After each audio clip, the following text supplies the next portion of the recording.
Salutare fraților și bine v-am găsit la un nou vlog. Eu sunt Luca și astăzi avem un videoclip foarte special, pentru că tocmai ce am primit o comandă foarte specială, care o să vedeți despre ce o să vorbim și ce am primit, pentru că o să fie un unboxing și totodată o să le și testăm produsele, să vă dau așa un mic spoiler care o să le folosim în vlogul de astăzi. Deci ce să mai, eu vă zic doar să urmăriți acest videoclip până la final să vedeți ce produse am comandat și am primit. Bine fraților, în spatele meu se află mult îndrăgita Scania, în care avem produsele mult iubite de noi, să zic așa. Avem aici două colete mai speciale. Avem primul colet, aici avem un sticker special de la frații noștri de la Level Up. De acum înainte o să vedeți foarte des videoclipuri în care să promovăm Level Up-ul, pentru că sunt cele mai tari produse. Avem aici încă o cutie, deci avem două cutii tot de la Level Up. Și ei bine, haideți să vedem ce am primit în ele. Avem aici un cutter cu care o să deschidem și să vedem ce am primit în ele. Să vedem așa frumos. Așa, în prima cutie, nu știu ce s-ar putea afla, vedem acum. Bine fraților, în prima cutie am primit așa. Bun fraților, ca primul produs avem aici un degresant universal pentru curățarea exteriorului. E foarte bun, a fost și testat și este extrem de bun. De exemplu, acest degresant se poate folosi când ai pete de ulei sau ai pete care nu se duc sau se duc foarte greu și poți să dai de două ori, dai pâs frumos și ai șters și gata, s-au dus petele și pot să zic că este foarte bun. Mai uitați o dată la el.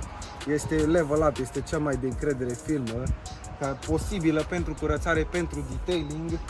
Fraților, ca următorul produs avem aici o soluție de curățat jante. Pulberizați pe jantă și așteptați circa 2-3 minute în care să lăsați soluția să acționeze pentru a-și face efectul, iar după aceea începe să spălați. Fraților, ca următorul produs avem o soluție de curățat interiorul care se poate folosi atât pe piele plastice și pe material textil. Curăță foarte bine și dacă vreți să aveți o piele curată și plasticele din interior curățate, chit că este mașină sau camion, vă recomand această soluție pentru că curăță extrem de bine interiorul și plasticele care le aveți în mașină. E bine fraților, în prima cutie se mai află un produs foarte special din punctul meu de vedere, așa că o să lăsăm deoparte și o să trecem la cea de-a doua cutie, facem unboxing la cea de-a doua cutie. Ei bine, luăm frățiorul nostru cutter, așa, și vedem ce am primit în cea de-a doua cutie. Ei bine fraților, în cea de-a doua cutie avem așa. Ei bine fraților, în cea de-a doua cutie avem așa o soluție de curățat geamuri care poate fi folosită atât pentru geamuri cât și pentru ceasurile de bord, care curăță foarte bine și nu o să avem nicio pată pe geam sau pe ceasuri. Fraților, mai avem totodată în această cutie o soluție pentru bord mată, deci se poate folosi doar pe bord, nu pe altceva, nu pe piele, deci doar pe bord și cred că și pentru volan, nu știu sigur, dar cred că se poate. Fraților, avem totodată Fraților, mai avem în cutie un parfum special pentru interior, Addictions, ce nu prea parle engleză, dar avem un parfum foarte frumos mirositor care poate face interiorul camionului sau mașinii să miroasă foarte frumos. Fraților, mai avem aici o soluție dedicată pentru exterior, mai exact pentru îndepărtarea insectelor de pe exteriorul mașinii slash camionului și trebuie pulverizat de 2-3 ori. Așa și așteptat 2-3 minute. Și totodată soluția pentru interior care am prezentat-o mai devreme și încă o soluție pentru jante. Fraților, acum a venit momentul să vă prezint produsul lăsat la final, cel mai bun produs din punctul meu de vedere.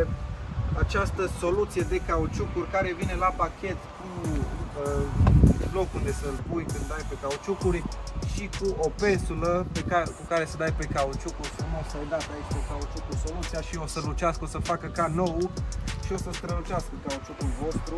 Bine fraților, acum o să vă prezint fiecare produs în parte, cum se utilizează și cum o să lăsați să acționeze fiecare produs în parte, așa că hai să trecem la test.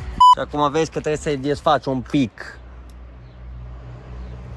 Și acum 2 și dai așa uniform frumos, hai. 2, 3 și... Fraților, haideți să dăm... Tai, 2, 3 și... Și a spus cameramanul și din păcate am încurcat butonul de rec cu butonul de stop, deci da, filmarea teoretic era pornită și el a oprit-o din greșeală, dar nu ne supărăm, deci idee, fraților. Pulverizatorul de jante este foarte, foarte bun. E bine, o să vedeți rezultatul, o să vedeți doar rezultatul de fapt, pentru că am avut filmarea și asta este, n-avem ce să facem, mergem înainte, așa că vă las direct cu rezultatul. Fraților, după vreo 2 minute de așteptare, uitați cum arată janta, a luat un aspect foarte mov, în care soluția a acționat asupra murdăriei și a îndepărtat orice pată de mizerie și orice urmă de praf de pe jantă. Fraților, acum urmează să clătim această jantă murdară, care știți cum arată la început.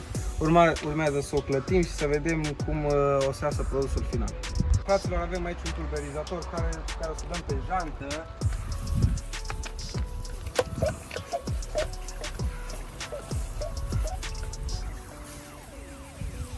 Așa, puțin jet, mai facem puțină presiune. Și după cum vedeți, janta este ca nouă, adică s-a îndepărtat orice urmă de mizerie și de praf.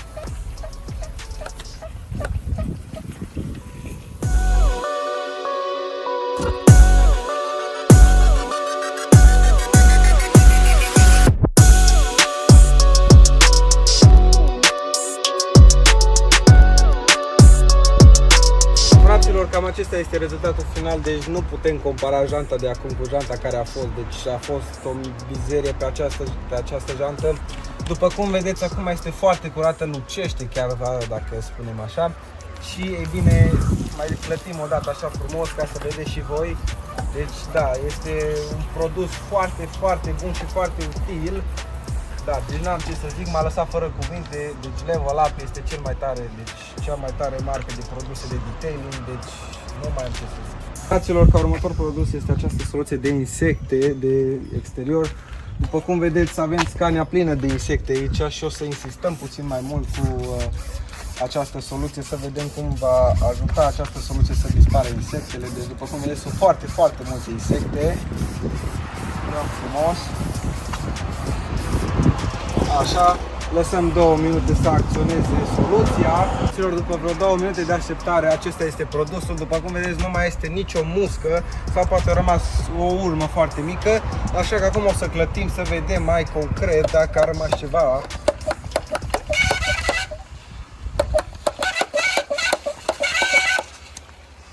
Fraților, după vreo 2 minute de așteptare o să clătim să vedem ce rezultat va fi.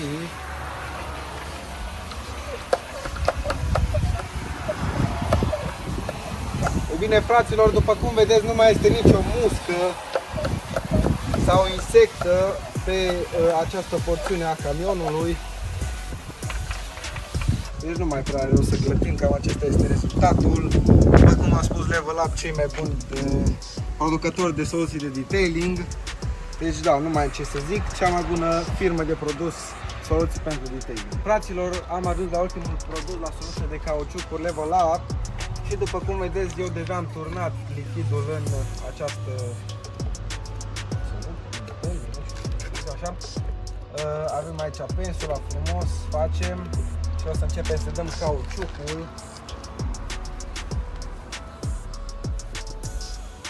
Așa, dăm stânga-dreapta frumos de sus în jos pentru a face cauciucul frumos. E bine, dacă cumva o să nimeriți puțin și pe jantă, nu vă speriați, deoarece această soluție se poate șterge cu un șervețel umed sau cu o cârpă, cum ce aveți la îndemână. După vreo 2 minute de așteptat o să vedem rezultatul final și trebuie să dați bine ca să faceți. După cam 5 minute de așteptare avem rezultatul final. Ei bine, după cum vedeți, cauciucul lucește foarte tare, dar în schimb, dacă frecăm bine, după cum vedeți, nu avem urmă de mizerie pe mână, deci mâna mea era curată și înainte și nu ca idee. Așa frumos, frecăm cu toată palma, cu tot frumos, nu avem nimica pe mână. E bine, această soluție păstrează curățenia, să zic așa, deci dacă freci cu mâna pe ea, nu se ia nimica de pe cauciuc. E bine, fraților, dacă vă întrebați de cine am folosit produsele de interior în acest videoclip, e bine, vreau să vă las pe voi să puneți în comentarii ce efect au avut și cum v-a curățat interiorul. După cum vedeți, aici avem toate soluțiile primite de la frații noștri de la Level Up. E bine, dacă o să vă placă acest videoclip și strâne cât mai multe vizualizări și like-uri, o să colaborăm cu ei în continuare. Deci dați un like frumos, un subscribe, să facem multe vizualizări și like-uri la acest videoclip. Dați-mi un share dacă vă lasă inima. Așa că Ce să vă mai zic? Fraților, e bine, dacă ați observat sau nu, și Scania are parte de produsele de la Level Up. După cum vedeți, și cauciucul este dat cu soluție de la Level Up. E bine, și janta este curățată cu soluțiile de la Level Up. De ce să mai zic? Level Up, the best. Bine, fraților, acesta a fost și videoclipul de prezentare a produselor celor de la Level Up. Dacă sunteți interesați, aveți site-ul în descriere și Instagramul celor de la Level Up. Ei bine, Level Up nu livrează, dar dacă vreți să faceți rost de produsele lor, puteți să le lăsați un mesaj pe Instagram și ei vă vor ajuta. Așa că, fraților, eu am fost Luca, noi ne vedem la următorul vlog care va apărea, să sperăm că de curând. Și ce să vă mai zic, folosiți produse de la Level Up. Pa! Foarte murdară, o las să acționeze 1 minut, 2 și după aia încep să o speli. Dai că m-am blocat. Ei bine, fraților, în această cutie mai... Bine, lăsăm cea... Bine, fraților, în... Trebuie să dai ca lumea pe aici, nică trebuie să roșească tătă. Hai. Așa că acum o să clătim să vedem mai concret dacă a rămas ceva.